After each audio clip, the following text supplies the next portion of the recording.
So today we're going to be doing a deep dive into El Poder del Ahora by Eckhart Tolle.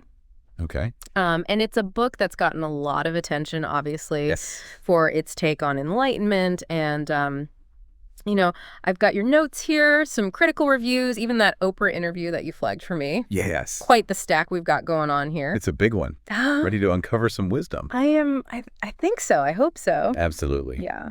The book is just fascinating. Yeah. And Mark Allen's preface alone kind of hints at this potential for profound change. Like, it's not just a book. Right. It's an experience. It does seem like a powerful read. Yeah. And Allen really emphasizes that, he describes it as practically radiating energy, Yeah. a kind of roadmap to transformation. And what's really interesting is that this transformative energy comes from Tolle's own life story. Mm-hmm. He went from experiencing severe anxiety and depression to having a life-altering awakening experience, and all before turning 30, which is incredible. Tolle's journey just makes his message that much more compelling. Yeah, for sure. He emphasizes that we are not our minds. Right. Which is such a powerful idea, and I think one that many struggle to grasp. Yeah.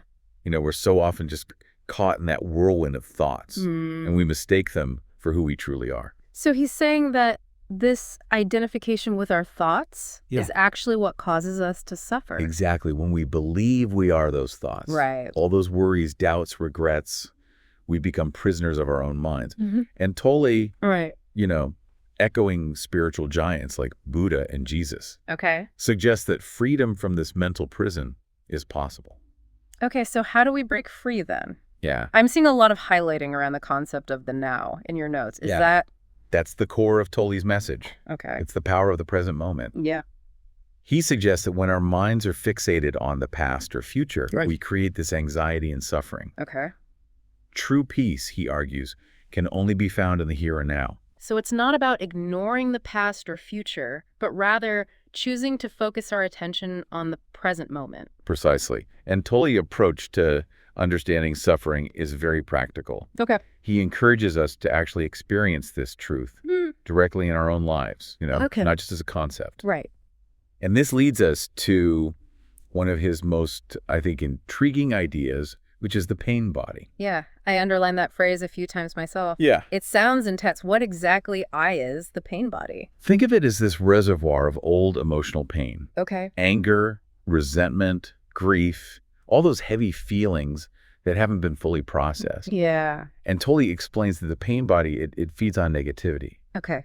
And it just keeps us stuck in these cycles of suffering. It's almost like carrying around like a bag of rocks. Yes. Weighing us down, making it hard to move forward. A very apt analogy. Yeah. But the good news is we can transform this pain body. Okay. Tolle suggests that by becoming consciously aware of it, by simply acknowledging its presence, we can shift this negative energy into positive life force. Okay. We're not at the mercy of our past pain. That's really empowering. Yeah. And I noticed you highlighted a section about how the pain body might manifest differently for women. Yes. Particularly during their menstrual cycles. Yeah, Tolle dives into how those hormonal shifts can really intensify the pain body experience for women. Right. But he sees this as an opportunity for profound spiritual growth. Interesting. It's like a fast track to confronting. Okay. And dissolving those deep-seated emotional patterns. So he's suggesting that periods, which many view as a burden, could actually be a powerful tool for personal transformation. Exactly. And this ties into another important concept, the illusion of problems. Okay. Tolle suggests that most of what we perceive as problems are actually creations of the mind. So it's not that challenges don't exist, but rather that our minds often magnify them into something bigger than they are. Precisely. Tolle suggests that by shifting our focus to the present moment, we can dissolve those illusory problems and create space for clear, effective action. So instead of getting lost in the mental stories or anxieties about the future, we can approach challenges from a place of presence and awareness. Yes. That makes sense. It's about addressing the actual situation rather than the mental drama we create around it. Exactly. And I see you've marked the passage about the evolution of human consciousness. What's Tolle's take on that? He speaks about a shift from ego-driven thinking to a state of presence, which he believes is crucial for addressing global issues like violence and environmental destruction. He suggests that By individually cultivating presence, we contribute to a collective shift in consciousness. Okay. It's like we're at a crossroads. Okay. And choosing presence over ego is essential for our future. So it's not just about individual enlightenment, but also about creating a more conscious and compassionate world. Exactly. And this leads us to another intriguing concept. Okay. Surrender. Surrendering. Now, surrender may sound passive or weak. Right.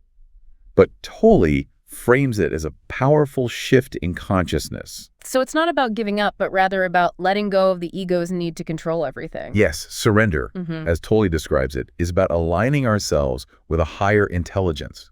Okay. Allowing life to unfold naturally rather than constantly fighting against it. Okay. It's about flowing with the current instead of trying to swim upstream. I love that analogy. Yeah. It makes the concept of surrender much more approachable. Yeah. And I see you've also marked a section about the power of silence. Yes. What's Tolle beautifully illustrates this point. Yeah. With stories like the one about the barking dog and the Zen master. Yeah, you remember that. The dog barks incessantly, but the master remains completely unfazed. Right. And when asked how he endures the noise, Yeah. the master replies, "I am not resisting it." That's a great example. Yeah. So it's not about seeking external silence, but rather about cultivating inner stillness. Precisely. Even amidst the chaos of life. Exactly. Tolle suggests that by focusing on silence, even amidst the external noise, Okay. we can cultivate that inner stillness and create an opening to the unmanifested. So it's like tuning into a different frequency altogether. Yes. I'm starting to see how all these concepts of presence surrender silence. Yeah. They're interwoven. Yeah. They're creating this powerful tapestry of wisdom. Mm. Now, I know we've got a lot more ground to cover, especially those sections on relationships and forgiveness you flagged. Yes, definitely. But before we move on, there's one more point I want to touch on. Okay. The unique challenges and opportunities that women face on the spiritual path. Yeah, Tolle suggests that women being generally more connected to their bodies have a potential advantage in accessing enlightenment, Okay. but also face a greater susceptibility to being overtaken by that pain body, Right. especially during their menstrual cycles. Right. And he emphasizes the importance of awareness and acceptance during that time. Yes. He also highlights the crucial role that a conscious partner can play in supporting a woman during this process. It's about holding space for her. Yeah. Without getting caught up in the drama of the pain body. Right. Seeing beyond the temporary fluctuations of emotions and connecting at a deeper level. This sounds like it has the potential to transform not just individual lives, but also relationships. Absolutely. And that brings us to a topic that always sparks a lot of questions, like forgiveness. I know you've got a lot of thoughts on this one, so let's dive into that next. Yeah, forgiveness is such a complex topic. And Tolle's take on it is really insightful. Yeah. He clarifies that true forgiveness isn't about condoning hurtful actions or pretending they didn't happen. Right. It's not about sweeping things under the rug or letting people off the hook. Exactly. So what is Tolle's definition of forgiveness then? It's about accessing the power of the Lystrin, rendering the past powerless over our present identity or our future. Okay. It's about releasing that grip of resentment and blame. Right. So that we can fully step into the present moment. That makes a lot of sense. Holding on to anger and resentment only hurts us in the end. Yeah. It's like drinking poison and expecting the other person to die. Exactly. And this freedom from the past creates a fertile ground for compassion to blossom. You've highlighted a passage about Tolle's perspective on compassion. Yes. What stood out to you there? Well, his view of compassion is quite profound. Okay. He emphasizes the importance of recognizing both the shared mortality and the shared eternal life. I'm curious about that. Can you elaborate on what you mean by shared mortality and shared eternal life? Sure. So on a physical level, we are all vulnerable beings subject to the cycles of life and death. Right. That's our shared mortality. Okay. But on a deeper level, we all share in this eternal, radiant essence of life. Okay. What Tolle calls being. Okay. That's our shared eternal life. So it's about recognizing our interconnectedness, Yes. both in our vulnerability and in our essential nature. Exactly. And according to Tolle, Yeah. this awareness is the foundation for a deep and transformative compassion Okay. that transcends mere empathy or sympathy. So it's about recognizing our shared humanity, seeing ourselves in others, Yeah. understanding that their suffering is also our suffering. He even connects this to a Buddhist, saying, Oh. every blade of grass, every leaf will eventually become enlightened. Okay. It's such a powerful image of the interconnectedness of all beings. Wow. And the potential for universal awakening. That's beautiful. Yeah. I can see why this passage resonated with you. Yeah, it really did. It ties so beautifully into the concept of forgiveness and letting go of judgment. It does, doesn't it? Now, shifting gears a bit. Sure. I know you were intrigued by the concept of surrendered action that we touched on earlier. Yes. Tolle suggests this can transform our experience of work and even heal challenging situations. Yes. I was fascinated by his example of the ducks shaking off excess energy after a fight. Yes. What's the deeper message there? It's a brilliant metaphor for how we can release negativity and return to a state of peace. Okay. Just like the duck said, we can allow those difficult emotions to move through us. Right. Without getting trapped in, mental resistance or emotional reactivity.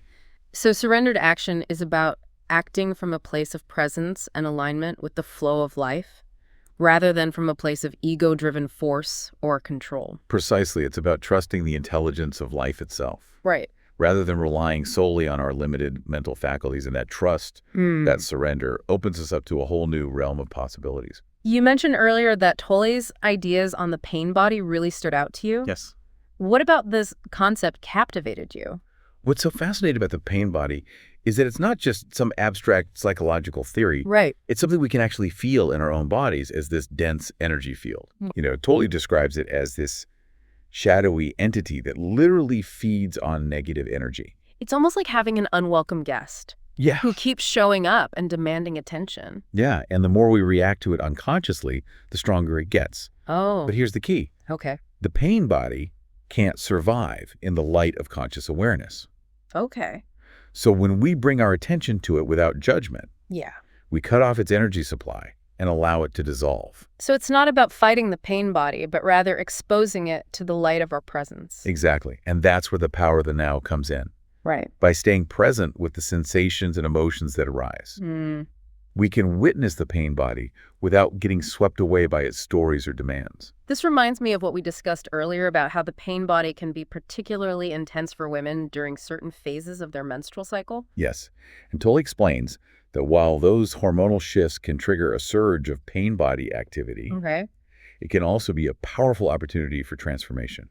It's like a crucible for burning away those old emotional patterns and accessing a deeper level of consciousness. So it's almost like a spiritual boot camp. Yeah. It's challenging, but ultimately leads to growth and liberation. Exactly. And having a conscious partner during this time can be incredibly helpful. It's like having a lighthouse in the middle of a storm. Oh, I love that. Someone to guide us back to shore when we feel lost at sea. Yeah.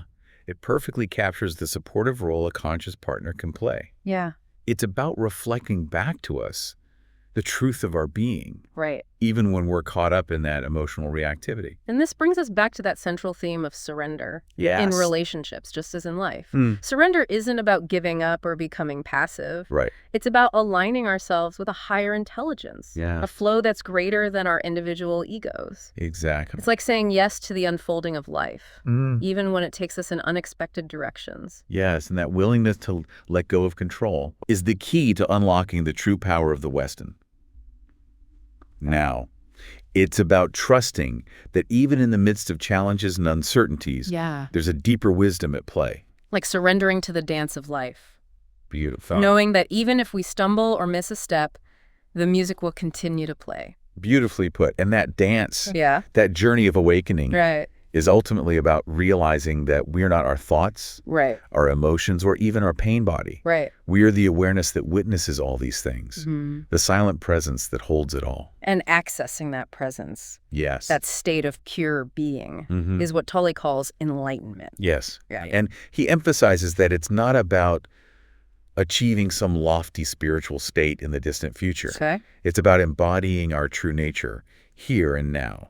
The peace, joy, and love we seek are already present within us, waiting to be unveiled. That's a powerful reminder. And it leads us back to that concept that really intrigued me.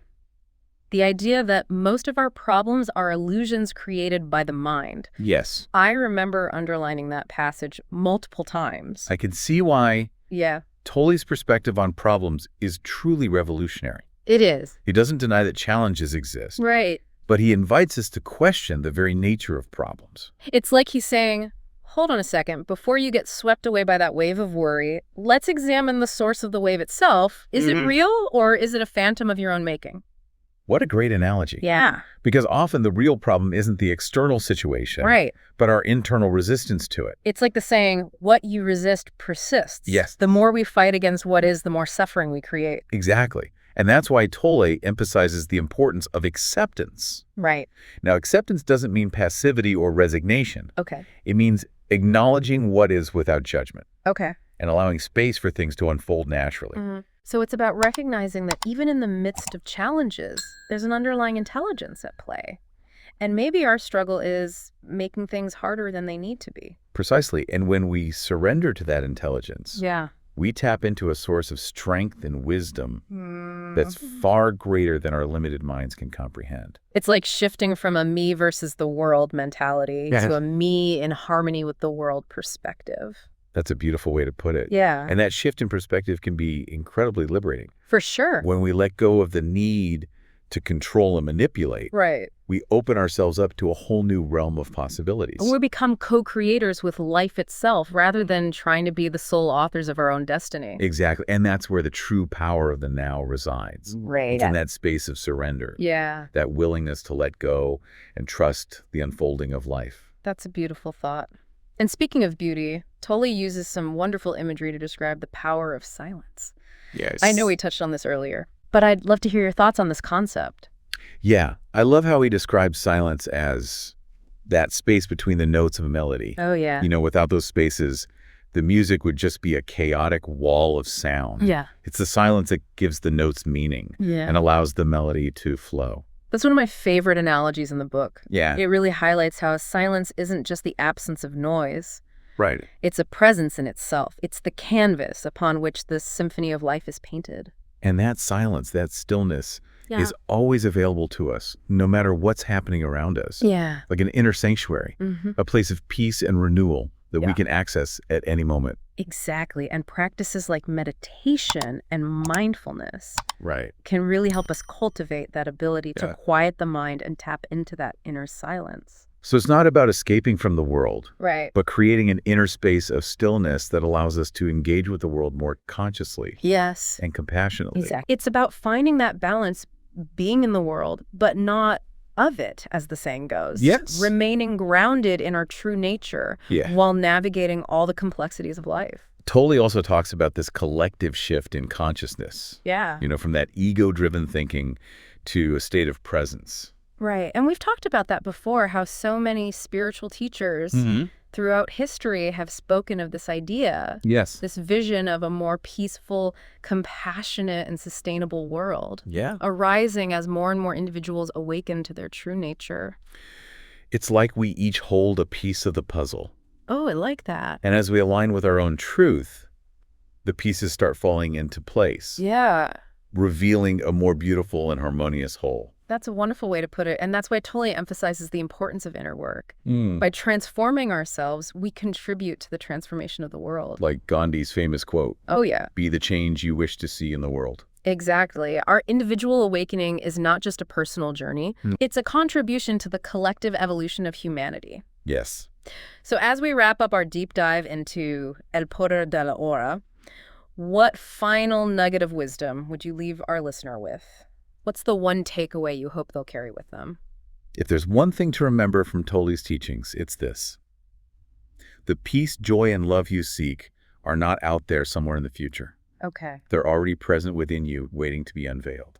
That's a beautiful reminder. And I encourage you, dear listener, to explore El Poder de la Hora for yourself and discover the profound insights and practical wisdom it holds. Who knows, it might just spark a revolution in your own consciousness. And as you embark on that journey of exploration, I invite you to contemplate this question. What would it look like to approach your everyday tasks and challenges from a place of complete presence and non-resistance?